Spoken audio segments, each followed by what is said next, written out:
Hi guys, उम्मीद करता हूँ आप सब बहुत अच्छे से होंगे। भगवान आप सबको बहुत खुश रखे।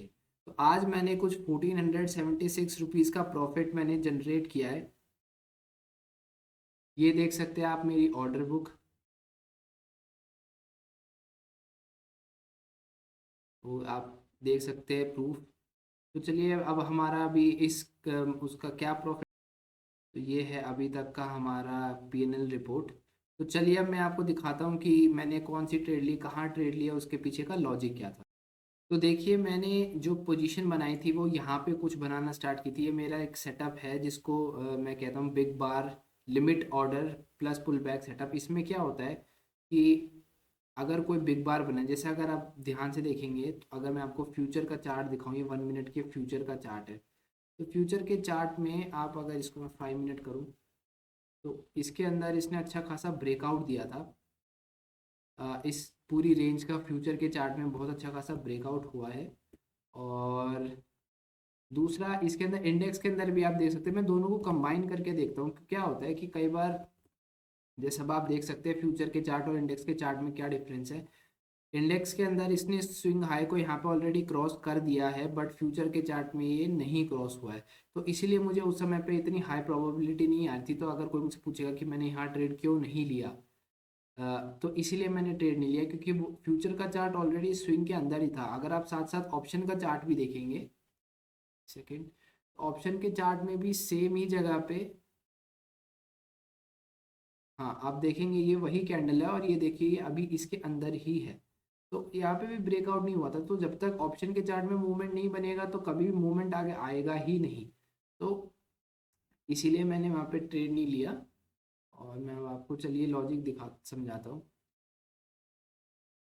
हाँ, तो मेरा सेटअप ये कहता है कि जब भी ब्रेकआउट हो या कुछ भी ऐसा हो कि एक बिग बार बने, उसके बाद क्या होता है कि जनरली मैं क्या करता हूँ, मैं 5 मिनट पे सेटअप ढूंढता हूँ। उसके बाद तो मैं 5 मिनट पे मैं सेटअप ढूंढता हूँ। उसके बाद मैं 1 मिनट पे जाके उसकी एंट्री ढूंढता हूँ। मैं धीरे धीरे अपनी वीडियोस में डालना स्टार्ट करूँगा। तो प्लीज़ आप अब मेरे चैनल को सब्सक्राइब करें। मेरे चैनल को आप सब्सक्राइब करें ताकि आप कोई भी वीडियो मेरी मिस ना करें, क्योंकि अब मैं धीरे धीरे डालने वाला हूँ कि मैं किस तरीके से ट्रेड लेता हूँ, क्या मैं लॉजिक सोचता हूँ, क्या मैं एंड मेरे क्या रूल्स हैं एंट्री के। ये अब आपको एक रियल ट्रेडर दिखा रहा है। मैंने आपको ऑर्डर बुक का प्रूफ भी दिखाया और मैं आपको पीएनएल का प्रूफ भी दिखाता हूँ। तो मैं आपको सारे प्रूफ दिखाता हूँ क्योंकि मैं सही काम करता हूँ तो मुझे कुछ भी छुपाने की ज़रूरत नहीं है। तो मैं आपको ये समझा रहा था कि यहाँ पे इतना ही सिंपल है, बहुत ज़्यादा कॉम्प्लिकेटेड दिमाग नहीं लगाना है बहुत ज़्यादा।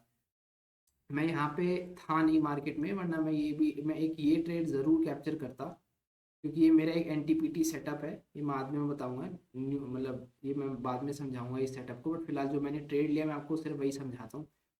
क्योंकि जो मैंने किया है उसको बताऊंगा, जो नहीं किया हो तो पूरे दिन मार्केट में ज्ञान पेलते रहते लोग। जो मैंने किया है मैं आपको वो समझाता हूँ, रियल इमोशंस।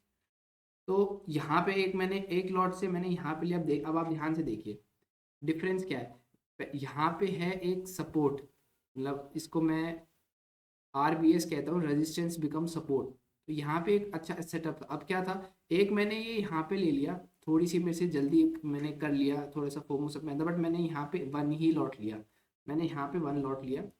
मैंने जब ये यहाँ पे आया तो मैंने दो लॉट लिया। अब मैं आपको एग्जैक्ट एंट्री ऑप्शन के चार्ट पे दिखाता हूँ। तो ये देखिए,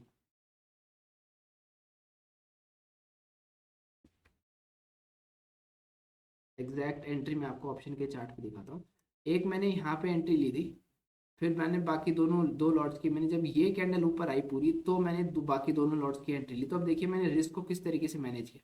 अब क्योंकि मुझे पता था कि इतनी बड़ी कैंडल है, इसका अगर मैं फिब लगा के भी देखूँ तो भी इसी लेवल पे आ रहा है जो ये ब्रेकआउट कैंडल था। और जनरली आपको भी तो पता ही है कि ब्रेकआउट को वो रीटेस्ट करने के लिए आता है। कई बार क्या होता है, यहाँ से ऐसे टच करके ऐसे ऐसे बड़ी रैली आती है, जैसे ये पूरा मूव आया है ना, जिस तरीके से ऐसे हल्का से थोड़ा सा ऊपर जाके पूरा नहीं। तो मैं उसके लिए मैंने यहाँ पे एक एंट्री ली थी, बट एक ही लॉट से, कि मेरा अगर लॉस भी होगा तो मैं यहाँ तक के लिए मैं रेडी हूँ। मतलब मेरा फाइनल स्टॉप लॉस मेरा यही लेवल था, यही कुछ लेवल था। अगर यहाँ पे था ये थोड़ा सा और नीचे आता तो मैं इसको एग्जिट कर देता, क्योंकि यहाँ पे देखिए कि ये है, मैं इसको एग्जिट कर देता। तो यहाँ पे मैंने एंट्री बनाई, फिर बाकी दोनों में मैंने एंट्री बनाई, और उसके बाद मेरा स्टॉप लॉस बस यही था। इसके जस्ट नीचे अगर ये चला जाता तो मेरा कुछ 450 समथिंग मेरा था, रिस्क था मेरा यहाँ पे। और इसमें मैंने 1200 रुपये बनाए, मतलब 13, मतलब 1200, मतलब 3 आर कुछ हो गया वो। तो खैर छोड़िए, तो मेरा जो नेट प्राइस था वो यहाँ आ गया 256। अब यहाँ से ये डायरेक्ट ऊपर जाता चला गया। और मेरा यहाँ पे 2 आर, मेरा रूल है कि मुझे 2 आर पे एग्जिट कर देना है, कोई दिमाग ही नहीं लगाना है, 2 आर पे मुझे एग्जिट कर देना है। तो मैंने 2 लॉट जैसे ही यहाँ पे क्रॉस हुआ मैंने एग्जिट कर दिया। इस सारे हिस्से में अब आप देखेंगे एक एक कैंडल में मुझे डर लग रहा है, मतलब डर तो नहीं, नर्वसनेस होती है। ठीक है, एक ट्रेडर अगर जो ट्रेड करते रेगुलरली उसको पता है कि मैं क्या बात कर रहा हूँ, जो सिर्फ यूट्यूब पे वीडियो डालता है उससे नहीं।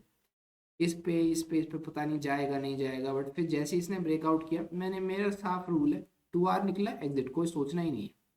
मैंने 2 लॉट यहाँ निकाल दिया, एक लॉट मैंने रखा यहाँ तक गया था, फिर वो पूरा ही नीचे आ गया तो मैंने यहाँ पे भी निकाल दिया। तो ये यही है, एक स्ट्रिक्ट रूल्स रखो, उसके ऊपर कुछ भी बाद में चाहे वो काम करें ना करें उस पर आपको दुखी नहीं होना है। अपना, आपको अपना फीडबैक जो है वो हमेशा सही रखना है। एक प्रॉब्लम ट्रेडर के साथ ये होती है कि वो फीडबैक अपने आप को आउटकम के हिसाब से देता है। अगर उससे ट्रेड सही हुई तो मैंने सही काम किया, अगर उसने ट्रेड गलत की तो ट्रेड मैंने गलत काम किया, या फिर अगर वो निकल गया, फिर मार्केट ऊपर चला गया, हो मैं तो गलत निकल गया, अगर वहां से घूम गया, हो मैं तो सही निकल गया, जबकि हमारे को पता नहीं है कि वो सही जाएगा कि नहीं जाएगा। तो ये एक बहुत बेसिकली साइकोलॉजी की बात है, इसकी मैं आगे जाके एक वीडियो बनाऊंगा कि हमारे को हमेशा अपने आप को जो फीडबैक देना है वो, क्या मेरे रूल्स के अंदर जो डिसीजन है उस हिसाब से मैंने क्या सही डिसीजन लिया है, उस डिसीजन को देख के रूल्स लेना, ना कि आउटकम क्या आया है।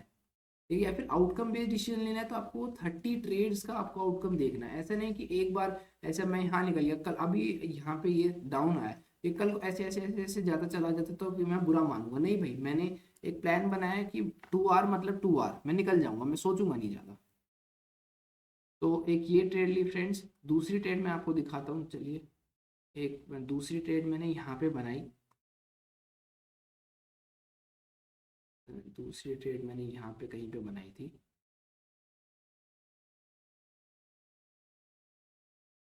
तो दूसरी ट्रेड मैंने यहाँ पे बनाई है, टाइमिंग मैं आपको दिखा देता हूँ, एक सेकेंड। दूसरी ट्रेड की टाइमिंग है 12:28, नहीं सॉरी, हाँ 1:48 और 2:01 में निकाल दिए 1:48। अच्छा, यहाँ पे मैंने बनाई थी। तो यहाँ से मुझे लग रहा था कि एक पुल बैक आएगा, और यहाँ पे असल में क्या था कि ऑप्शन के चार्ट में एक बिग बार बना था। मैं फिलहाल अभी सिर्फ बिग बार पे ही, मतलब जनरली मैं फोकस कर रहा हूँ ट्रेडिंग का। तो ये वाली वो कैंडल है, यहाँ पे बिग बार बना था।